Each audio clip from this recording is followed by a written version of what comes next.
आप जंगल की भी परंपराएं हैं, आप उनको भी देखोगे। क्योंकि जंगल में अगर शेर रहता है तो बड़े किसी न किसी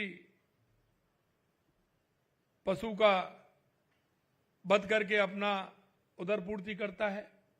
लेकिन उसके पीछे राज भी छुपा है कि वो जब उसको जितना उसको उपयोग में लेना होता है वो लेकर के चला जाता है, लेकिन वो जंगल के छोटे जानवर उसका उपयोग में लेते हैं।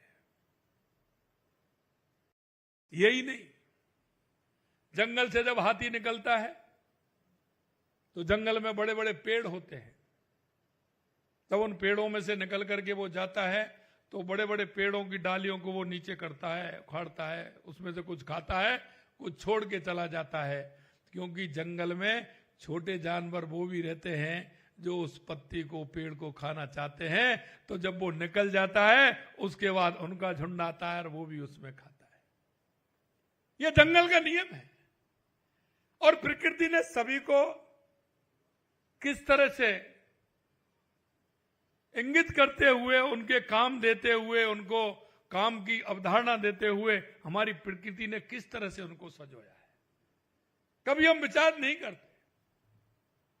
लेकिन हमको विचार करना चाहिए और विचार करते हुए हमें इन सभी का संरक्षण करना चाहिए। हमारे सीएस साहब कह रहे थे कि एसी चलता है। मैं तो कई घरों में आप भी जाकर के देख लेना, बच्चों का एसी 18 और 19 पर चलेगा और कंबल ओढ़ रखा होगा।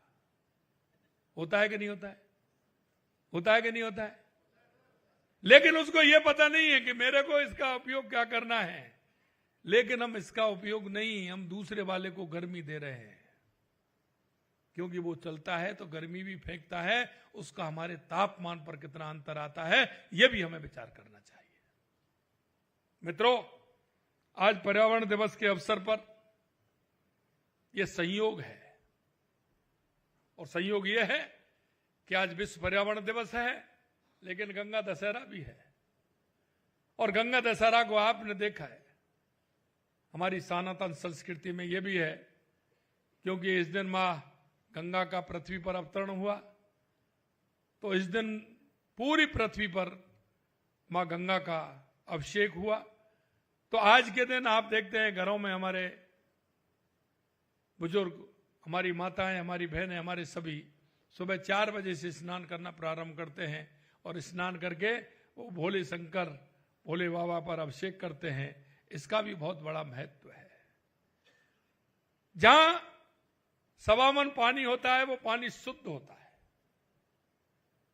कभी कभी हमारे मन में कई विचार आते हैं, क्यों? ये प्रकृति है।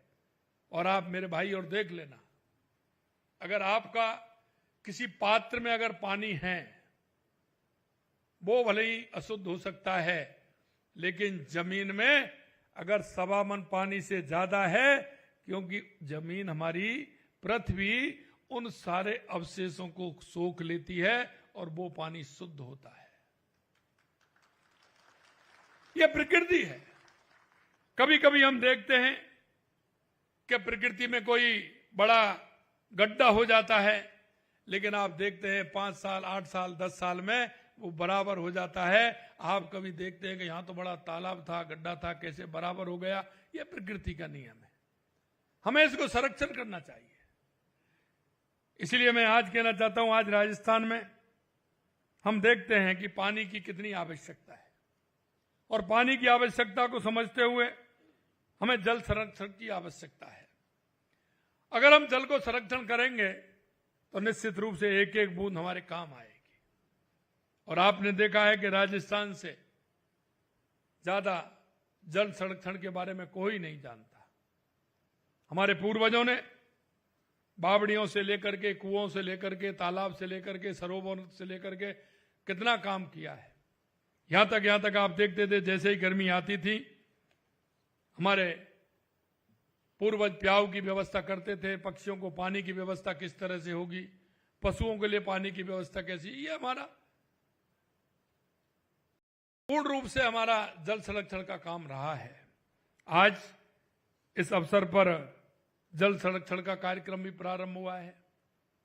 वंदे गंगा जल संरक्षण जन अभियान का पूरे राजस्थान के अंदर कार्यक्रम हो रहे हैं। और ये ऐसा कार्यक्रम है क्योंकि हमने देखा है, हमारी सरकार को आए हुए 1.5 साल हुआ है, लेकिन मैं आपको बताना चाहता हूं 1.5 साल के अंदर हमारी सरकार ने पानी के क्षेत्र में जो काम किया है वो आपके सामने है। क्योंकि राजस्थान में अगर पानी होगा, राजस्थान में अगर पानी की प्रचुरता होगी तो निश्चित रूप से हमारी किसान को भी लाभ होगा, हमारे उद्योग को भी लाभ होगा और हमारे पर्यावरण को भी लाभ होगा। और हम कह सकते हैं कि राजस्थान में पानी होगा तो राजस्थान की जनता सुख और चैन से पूरी तरह से रह पाएगी, क्योंकि हमने पानी का संकट राजस्थान ने झेला है।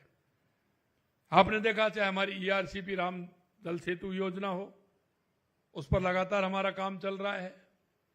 यमुना जल समझौता, उस पर हमारी डीपीआर बन के तैयार हो रही है। हमारी जो इंदिरा गांधी नहर, गंग नहर जो आती है, उसका संरक्षण का काम भी किया है। 4000 करोड़ रुपए के काम हमने उसमें दिए हैं, क्योंकि उसका पानी हमारा हनुमानगढ़ गंगानगर से लेकर के फलौदी, बीकानेर, जैसलमेर, बाड़मेर तक, जोधपुर, नागौर तक पानी जाता है। उसके लिए भी हमारी सरकार काम कर रही है।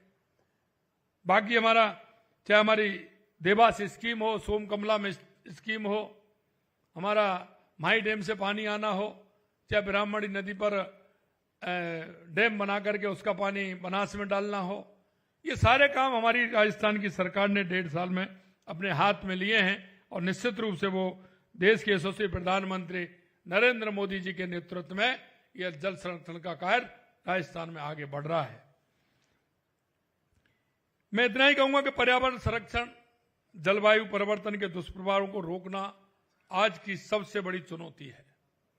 क्योंकि हम फायदा देखते हैं, फायदा ये देखते हैं कि घर से निकलेंगे स्कूटर लेकर के, गाड़ी लेकर के, तो हमको ये ध्यान नहीं है कि हम सामान लेने के लिए जा रहे हैं, सब्जी लेने के लिए जा रहे हैं, तो हम थैला नहीं ले जा रहे हैं, कुछ भी नहीं ले जा रहे हैं, और हम जाकर के दुकान पर पहुंच रहे हैं और हम प्लास्टिक की उस थैली में लेकर के आ रहे हैं। मित्रों, आप तो सामान लेकर के आ गए हैं, लेकिन उसका कितना दुष्परिणाम है कभी हमने ये सोचा है क्या? ये हमें सोचना होगा। हर व्यक्ति को इसमें सोचना होगा और सोच करके आगे बढ़ना होगा। वायु प्रदूषण का क्या प्रभाव है? आज लोग कहते हैं कि मरीजों की संख्या बढ़ी है, उस क्षेत्र में हमें कितना काम करना है। जितना काम करते हो वो भी कम पड़ता चला जाता है, क्योंकि हम वायु प्रदूषण पर अगर ध्यान देंगे तो एक तरफ उधर भी हमारा ध्यान जाएगा।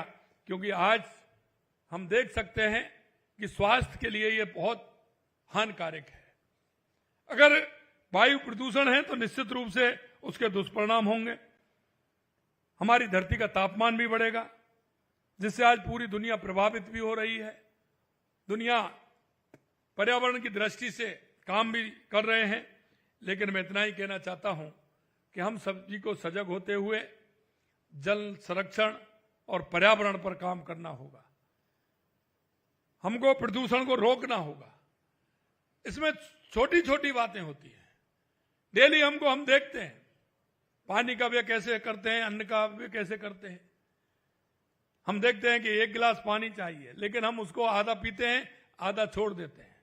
कई बड़े लोगों की तो पहचान है, बड़े लोग जब तक उसमें से 1 घूंट लेकर के पानी नहीं रख देते, तब तक तो वो बड़े ही नहीं माने जाते। ये पानी के साथ कितना बड़ा अन्याय है, जल का कितना अपव्यय है। लेकिन मैं कहना चाहता हूं कि अगर आपको नहीं है तो वो बड़ा काम होगा कि हम जब पानी लेने कोई आए, पानी पिलाने के लिए आए, तो उससे कहे आधा गिलास लाइए और आधे गिलास को पूरा पिए, तो हम जल संरक्षण का काम करेंगे। ये हमारे सिस्टम में आ गया। मैं कभी कभी देखता हूं पानी लेकर के आते हैं, पानी, अरे भाई प्यास नहीं है तो हम मना कर सकते हैं कि मेरे को आधा चाहिए, क्यों उसका व्यय करते हैं। दूसरा, आप देखते हैं शादी ब्याहों में आप जाते हैं, मैं उस संस्था को धन्यवाद देना चाहता हूं, मैं नाम से हो रहा है, वो संस्था इसके क्षेत्र में काम कर रही है। हम शादी ब्याह में जाते हैं, किसी कार्यक्रम में जाते हैं, जाते ही हम खाना खाते हैं, प्लेट लेते हैं और प्लेट को इतना भर लेते हैं, इतना भर लेते हैं, सामने वाला भी देख करके ताजुब होगा कि भाई इतना लेता है, क्या चक्कर है ये। देखता है कि नहीं देखता है? आप देखते हैं कि नहीं देखते सामने वाले को? लेकिन वो संस्था को मैं धन्यवाद देना चाहता हूं। उस संस्था ने उस शादी में, शादी वाला मने करता है, लोग कहेंगे मैंने निमंत्रण दिया और मैं ये लिख दूं कि जितना खाएं उतना लें, तो वो कहेगा साहब मेरी शादी में तो नहीं, किसी और की शादी में लिखवा देना। लेकिन मैं संस्था को धन्यवाद देता हूं, वो संस्था जाती है और सभी जगह लगती है और वो कहती है कि जितना खाएं प्लेट में उतना लें। और मेरे भाइयों बहनों, मैं यही कहना चाहता हूं आपसे, हम स्टार्ट करें। हम एक एक छोटी छोटी बात को अगर हम ध्यान करेंगे तो हम बहुत फायदा करेंगे।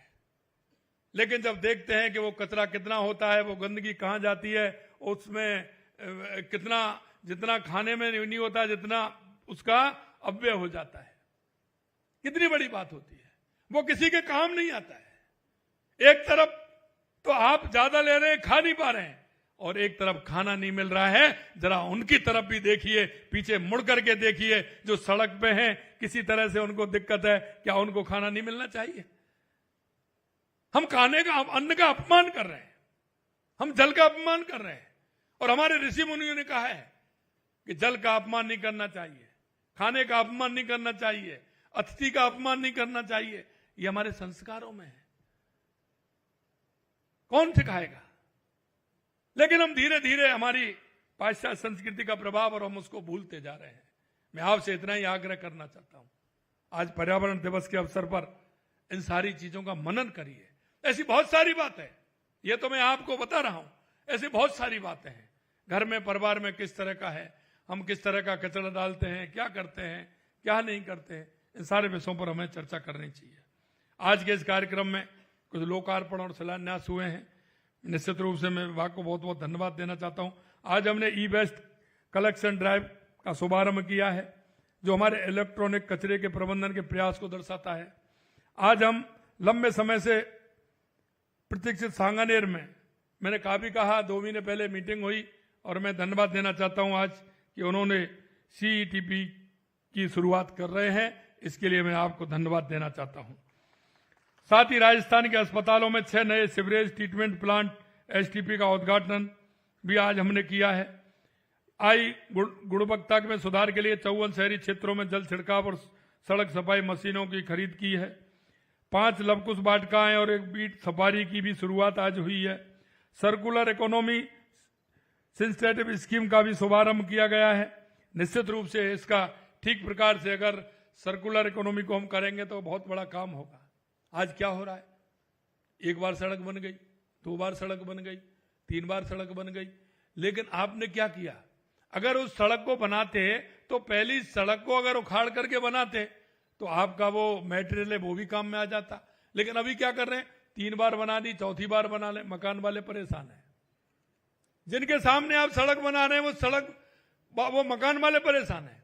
वो ये कह रहे हैं कि लगातार सड़क ऊपर होती जा रही है, मकान नीचे होता जा रहा है। आप एक समस्या का समाधान नहीं, एक समस्या पैदा कर रहे हैं। क्यों ना उस सड़क को उखाड़ करके हम बनाएं, उसी मटेरियल को रिसाइकिल करके हमें काम मिले। लेकिन उसको परेशानी हो रही है, उसका मकान नीचे जा रहा है, वो मकान में पैसा लगा रहा है।